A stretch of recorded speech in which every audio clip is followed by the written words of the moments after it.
Mais um devocional Intensa no Ar, onde conhecemos mais do Pai e nos aprofundamos nele.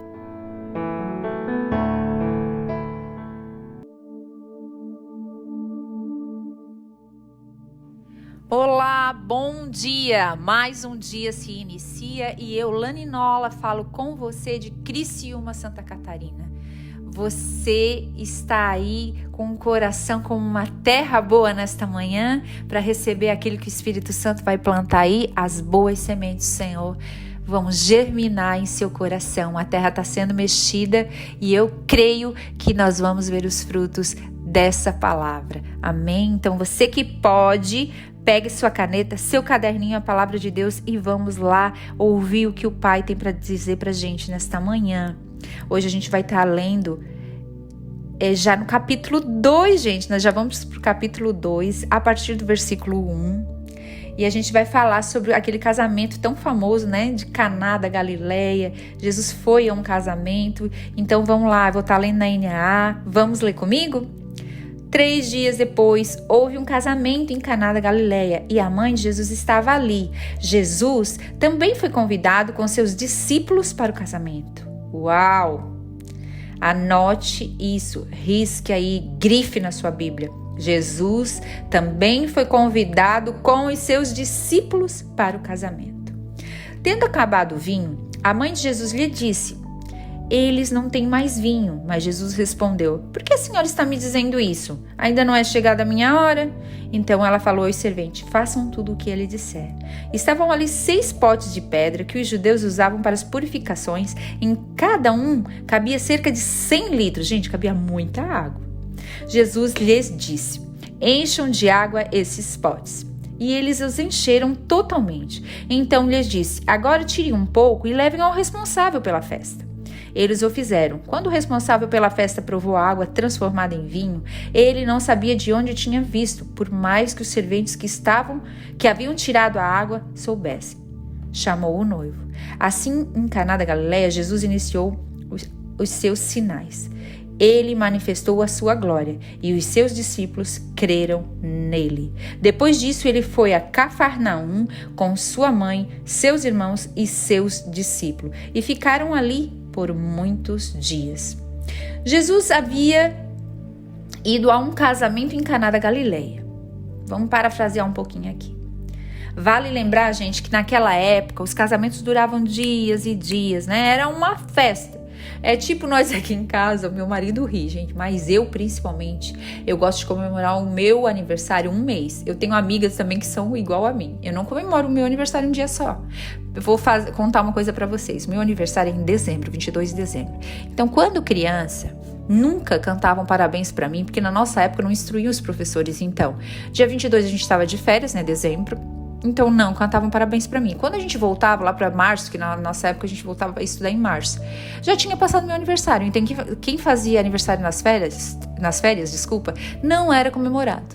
Eu cresci com isso, aquela coisa, e ainda tinha mais um agravante. Minha irmã fazia aniversário pertinho do meu. Eu era dia 22 e ela dia 28. Então a mãe pegava e fazia uma festa só, né? Dentro das condições dela de querer dar o melhor que ela podia dar. Mas aquilo ali me frustrava muito quando criança. Quando eu cresci, eu disse, sabe de uma coisa? Eu vou comemorar o meu aniversário sempre sim. Então eu comemoro no dia, à tarde, à noite. Eu começo a comemorar antes. Ainda mais que é perto do Natal, que todo mundo tem as festas, né, de finais de ano. Eu comemoro mesmo, comemoro um mês, gente. Então, né? E esses casamentos aqui eram mais ou menos isso. Eram dias, casamento judeu levava dias. Então, o casamento estava rolando. Quando os mestres de sala haviam, né, os serventes, avisam ali que, né, avisam a Maria e ao pessoal de lá, está acabando o vinho, está acabando, já vai acabar, acabou. E acabar o vinho, naquela época, era uma desonra muito grande para os noivos. Inclusive, pessoas iam dizer assim, olha, o casamento daqueles dois lá já começou errado, porque olha só, já começou em desonra. Como que eles me deixam acabar o vinho? Então era algo muito sério. Então a mãe de Jesus disse a ele: eles não têm mais vinho. E Jesus disse: por que você está me dizendo isso? Ainda não chegou a minha hora. Farei algo somente quando meu Pai mandar eu fazer. Jesus era conectado com quem, gente? Aqui é uma lição muito grande, com Deus. Independente da pessoa que falar algo para você fazer, obedeça a Deus. A nossa primazia, obedeça a Deus, como Jesus aqui. Ele ouviu a mãe dele, não desrespeitou. Até é interessante que tem uma parte, né, umas versões que ele fala: o que eu tenho contigo, mulher? Tipo assim, não chegou a minha hora. A hora que Deus falar comigo eu vou fazer, entendeu? Às vezes alguém pode pensar assim, até que ele foi meio ríspido, mas ele quis dizer assim, eu vou obedecer a Deus somente. Apesar que ela conhecia ele, né? De qualquer maneira, ela sabia que ele tinha compaixão, que algo ele ia fazer. Mas mesmo assim, a gente aprende aqui um segredo muito pontual do Senhor Jesus. Ele disse bem claro: eu vou obedecer a Deus. E se ele fez, mesmo sentindo algo, ele deve ter ido lá, conversado com o pai, o que eu faço, né? E Deus deve ter direcionado. Gente, eu tô parafraseando, tô dando o meu entendimento, não sabemos o que aconteceu. Eu sei que de repente, né, quando Jesus diz: ainda não chegou a minha hora, eu só vou fazer o que o meu pai disser para eu fazer, eu penso que ele estava nos ensinando ali, que é pra gente sempre perguntar pro pai. Com certeza Jesus tinha um coração enorme, algo ele ia fazer, né? Ele ia pedir, a palavra fala, né? Que ele tá lá pertinho de Deus e diz: olha, pai, aquele lá, eu passei por aquilo ali, ajuda ele. Então eu creio que o que Deus queria usar aqui era nos ensinando que a gente tem que perguntar primeiro para Deus o que nós devemos fazer. E ele fala: que tenho eu contigo. E lá, como eu falei antes, a mãe dele, né, confiava que Jesus, na bondade dele, que ele faria lá algo, porque o coração dele era cheio de compaixão, ele tinha muita empatia pelas pessoas. Então ela diz aos mestres-sala, né, aos serventes, ela fala: façam tudo o que ele disser. Porque ela sabia que o que ele fizesse era o que Deus ia mandar ele fazer. E Jesus disse a ele: pegue esses potes ou talhas, né? Dependendo da versão que você está lendo, vai estar potes ou talhas.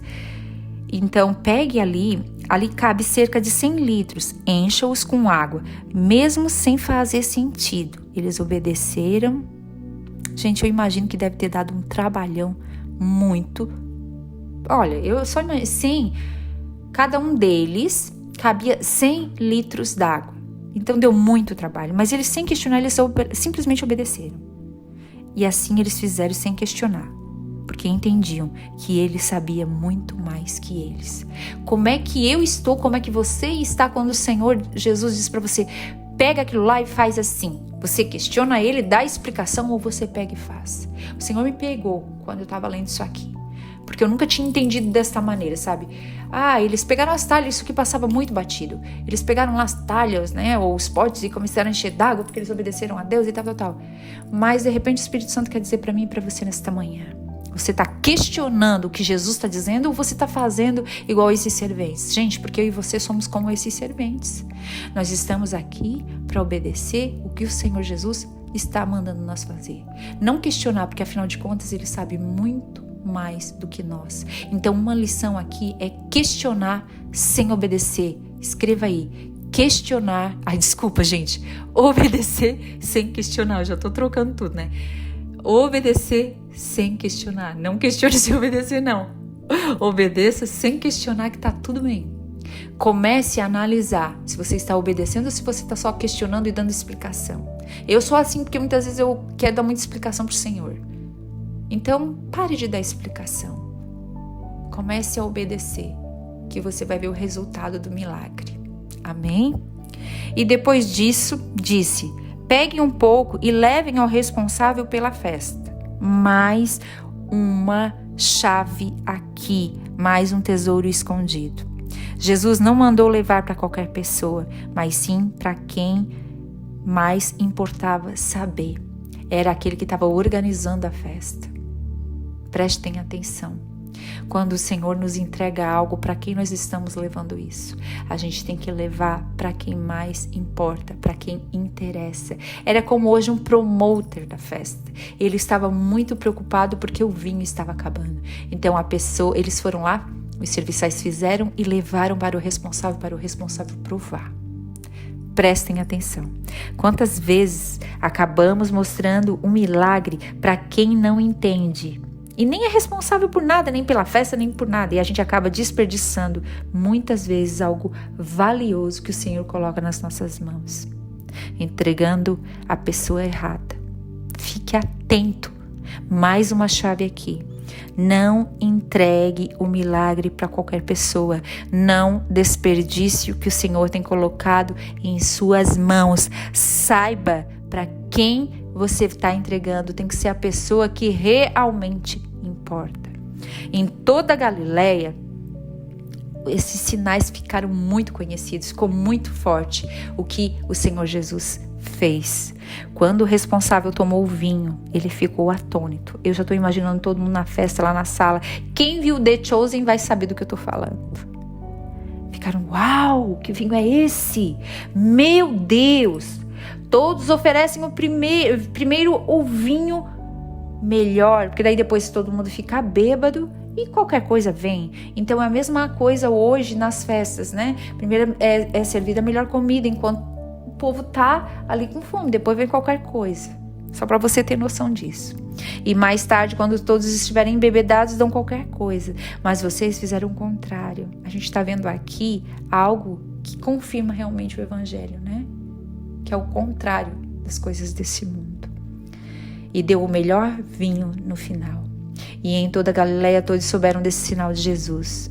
Ou seja, esse milagre serviu para que todos crescem. Então tem algumas lições aqui que eu gostaria que você anotasse. Primeiro, Jesus só estava no casamento porque havia sido convidado. Lembram que eu pedi para vocês grifar lá em cima quando a gente começou a ler? Segundo, ele fez o milagre ali para que todos crescem. Os sinais, os milagres que Jesus permite na nossa vida é para que todos creiam nele. Mais uma vez, gente, apontando para ele. Terceiro, esse casamento era fora do padrão. O melhor ficou para o final. Você que está aí num casamento, não pense: o meu casamento está ficando cada vez pior. Não. Chame Jesus para ele e deixe que o vinho melhor fique para o final. Lá no versículo 2, tem umas lições e umas dicas que você que é casado devia anotar. Primeiro, né, gente? Antes dessa dica aqui, eu quero te dizer, convide o Senhor se você não convidou ele ainda para o seu casamento. Meu esposo sempre ministra nos casamentos. Ele sempre dá uma pincelada nisso. O primeiro convidado para o casamento precisa ser Jesus, impreterivelmente. Não tem negociação. Então vamos lá. Lá no versículo 2, se você ler lá, depois você pode grifar e escrever isso do ladinho. Convide pessoas apaixonadas por Jesus para ter voz no seu casamento. Intercessores. A mãe de Jesus foi como uma intercessora. Ela conversou com Jesus em favor do casal que estava casando. Pessoas de confiança que conheçam os bastidores do seu casamento. Então preste atenção para quem você está abrindo o seu casamento. Tem que ser alguém de confiança. Pegue pessoas que vão interceder, que realmente vão orar por vocês, que vão zelar pelo seu casamento, que vão estar ali, intercedendo a Jesus por vocês pelo casamento. Não conte suas guerras para qualquer pessoa. Quinto, assim como os serventes do casamento, obedeça sem questionar. Faça tudo o que Jesus disser. Isso aí a gente já falou bastante antes, né? Obedecer sem questionar. Então você e eu devemos simplesmente obedecer sem questionar. Pai, nos ajuda a obedecer sem questionar. A gente sabe das nossas limitações, a gente sabe o quanto isso é difícil, mas nós clamamos que Tu nos ajude, porque o nosso coração, a nossa vontade é essa, Pai. Eu creio que o meu irmão, a minha irmã que está ouvindo esse devocional nesse momento também quer, assim como eu, obedecer sem questionar. Pai, nos ajuda a ser como aqueles serventes naquele dia, a fazer tudo o que o Senhor nos mandar fazer. E para concluir, assim devem ser os nossos casamentos. Eles devem ficar cada dia melhor e melhor, porque o Senhor faz parte dele. Então você que ainda não fez esse convite para Jesus fazer parte dessa aliança do casamento, dessa aliança que é o matrimônio, chame Jesus nesse momento. Chame seu cônjuge, né, seu marido ou a sua esposa, e chame, converse. Vamos, nunca fizemos essa oração, amor. Vamos juntar nós dois agora aqui. Vamos dizer: Senhor, Nós te convidamos para fazer parte do nosso casamento. Tu é o principal convidado. Nós queremos ouvir as tuas diretrizes aqui, obedecer, Senhor, sem questionar. A gente quer sim, Pai, dizer que nós entendemos que tu só fez um milagre, Pai, porque tu foi convidado.